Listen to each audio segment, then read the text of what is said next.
A bit, like I'm like whatever, and on that camera. Oggi provo un test con la modella mia che è appena arrivata con una Kodak, scattiamo un po' fuori, la Kodak usa e getta, l'ho usata già in un altro video ma ho fatto degli errori con il flash, il mirino, insomma adesso la proviamo con un test su una modella e vediamo cosa succede. Devo stare attento a inquadrare e a schiacciare il flash di modo tale che le dita non vadano a finire nell'obiettivo. Mia si sta cambiando, usciamo un attimo fuori e poi rientriamo in studio a scattare dei ritratti.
Bravo, let's check. Sì, go a little bit more down with your jacket. Your shoulder case,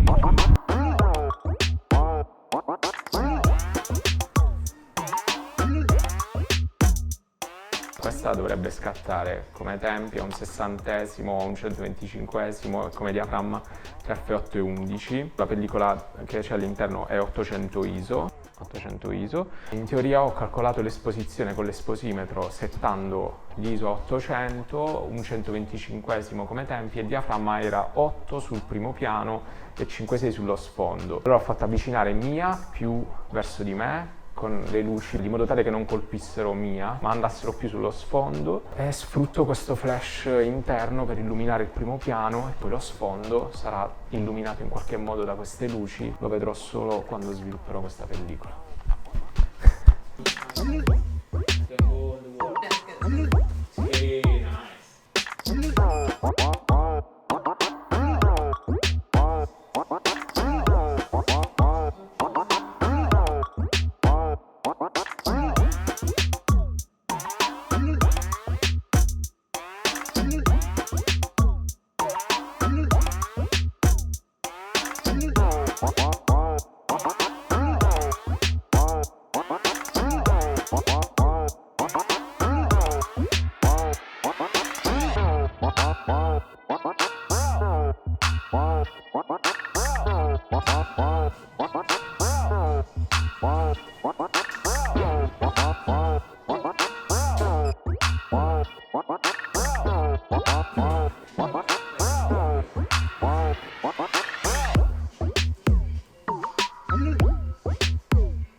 Voilà!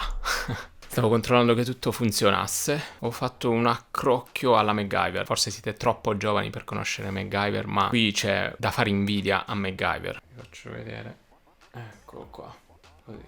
Cioè c'è anche la sacca dei pesi lì con le bottiglie dell'acqua. Questo è un bel accrocchio alla MacGyver. Mi piace quest'angolo, dai commenti è il risultato anche che c'è un buon audio, quindi perché non continuare? È tutto un po' in bilico. se tocco qualcosa casca tutto per terra, però va bene, dai, ci piace questo nuovo setup. Insomma ragazzi, vi ho fatto vedere un video dove ho scattato con una fotocamera da 15 euro dei ritratti ad una modella scattati con una usa e getta della Kodak. È la seconda volta che mi ritrovo ad usare una macchina del genere, una fotocamera del genere, nel giro di poche settimane. Uno degli ultimi video che ho fatto scattando una fotocamera usa e getta è stato il photo walk che ho fatto con Francesca ed Elvis qualche settimana fa, e abbiamo scattato in giro un po' per Milano, nel Parco Venezia, qui Parco Indro Montanelli, e volevo testare perché ho notato che c'erano delle cose che non mi ritornavano e volevo testare questa macchina fotografica scattando quello che faccio più spesso, cioè dei ritratti con delle modelle in studio e in location. Con Mia, la modella di questo shooting, è stato pure abbastanza semplice, molto giovane, molto dinamica. C'erano dei piccoli difetti che avevo notato l'ultima volta che avevo scattato appunto durante il photo walk con questa tipologia di macchina fotografica. Adesso ho cercato di prestare un po' di attenzione in più, tipo in alcune foto erano entrate in campo le dita, essendo una macchina fotografica molto piccola e dovendo premere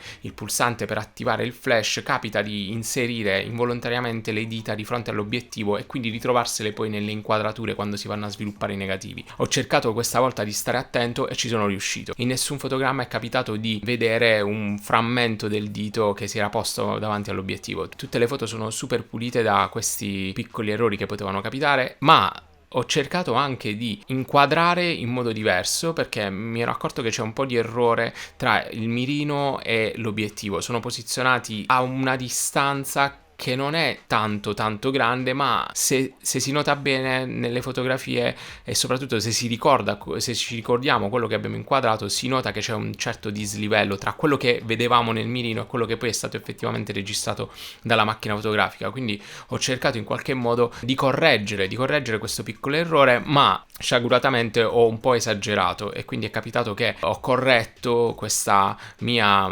percezione dell'inquadratura, l'ho corretta un po' troppo, e spesso sono finito ad avere la modella proprio al bordo esterno del fotogramma, quando invece pensavo di averla più centrale. Nel mirino la vedevo centrata, ma sapendo che la lente è un po' spostata verso sinistra, ho cercato di inquadrare un po' tenendo la modella sul lato sinistro del mirino, ma alla fine l'ho tenuta troppo sul lato sinistro del mirino e quindi è venuta più o meno quasi ai bordi della pellicola. La grana della pellicola è davvero troppo importante su questi negativi, e essendo una pellicola 800 è chiaro, ed essendo soprattutto un 35 mm, è chiaro che poi in fase di scansione, in fase di sviluppo, la grana si vede come. Devo dire la verità, non è proprio una bella grana. Di solito scattando con una macchina fotografica che come apertura ha tra gli f8 e gli f11, uno ci si aspetta, e scattando soprattutto in piena luce sempre col flash, uno si aspetta di avere un'immagine estremamente pulita, e trovarsi tutta questa grana non ha un bel effetto. Un conto è averlo, secondo me, su una pellicola bianco-nero dove ha il suo perché, ma su una pellicola colore scattata in piena luce con un flash alla massima potenza non è proprio il massimo. Punto in meno per la grana presente su questa pellicola, che è sempre una grana della Kodak, ma in questo caso per questo tipo di fotografia non mi ha particolarmente soddisfatto. Non è una pellicola che riutilizzerò, e non è sicuramente una macchina fotografica che riutilizzerò così spesso. Sì, è una macchina che potrò utilizzare in determinate situazioni, ma non per questa tipologia di foto. La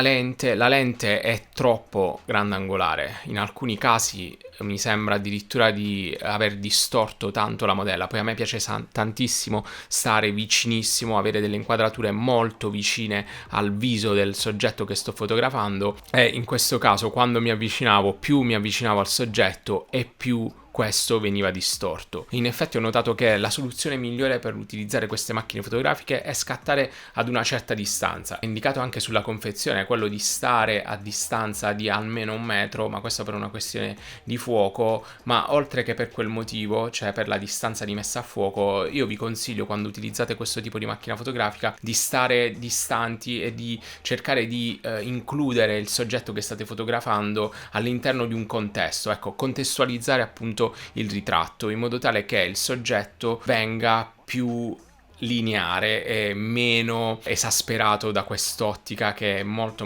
grandangolare. Quando ho scattato in studio è stata una bella sorpresa vedere i flash dello studio attivarsi quando leggevano la luce del piccolo flashettino della usa e getta. So che quei flash si attivano anche attraverso una fotocellula che legge i lampi di altri flash, ma pensavo che quel lampo della usa e getta fosse troppo piccolo per attivarli. Invece è stato molto bello poi vedere in studio che i flash venivano attivati anche da quel piccolo flashettino della usa e getta. E in qualche modo, se volete sperimentare, questa è una macchina giusta per poter iniziare ad approcciarsi alla fotografia analogica senza troppe esigenze, senza troppe aspettative e senza soprattutto tante spese, perché con 15 euro ci si possono ricavare dei buoni ritratti. E in effetti in questo shooting alla fine i ritratti sono buoni, e questo è un argomento che io spesso tocco, e cioè non è importante l'attrezzatura per realizzare delle foto buone. Si può fare anche qualcosa, se si ha un'idea, con tanta forza di volontà si può realizzare qualsiasi cosa con i mezzi che si hanno a disposizione. Non fissiamoci sul voler avere per forza la Mamiya RZ67, una Hasselblad o una Pentax 67. Insomma, anche con una seggetta, se abbiamo delle buone idee, se sappiamo quello che vogliamo fare, si possono ottenere dei ritratti decenti. Certo, vanno contestualizzati, vanno adattati a quello che è l'uso di questa macchina fotografica, ma in alcune situazioni forse queste macchine fotografiche sono meglio di tante altre, sono meglio di una Mamiya, sono meglio di una Pentax, di una Hasselblad. Se usate in determinate situazioni, queste possono darvi dei buoni risultati. Con me naturalmente a darmi una mano e a fare le riprese di questo video c'è sempre il grande Francesco, che saluto. Ragazzi, seguitelo, merita davvero.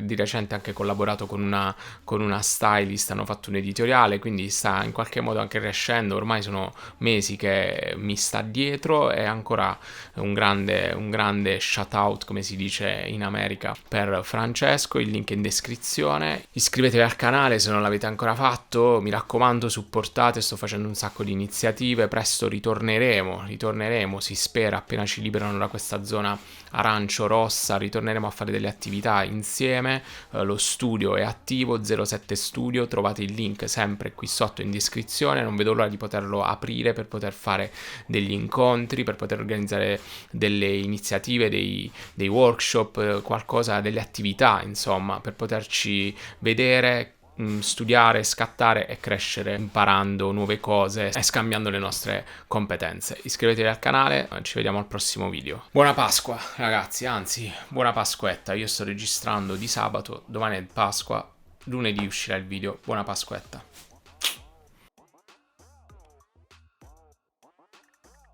Io qui sto proprio comodo, completo relax, luci giuste, ambiente giusto.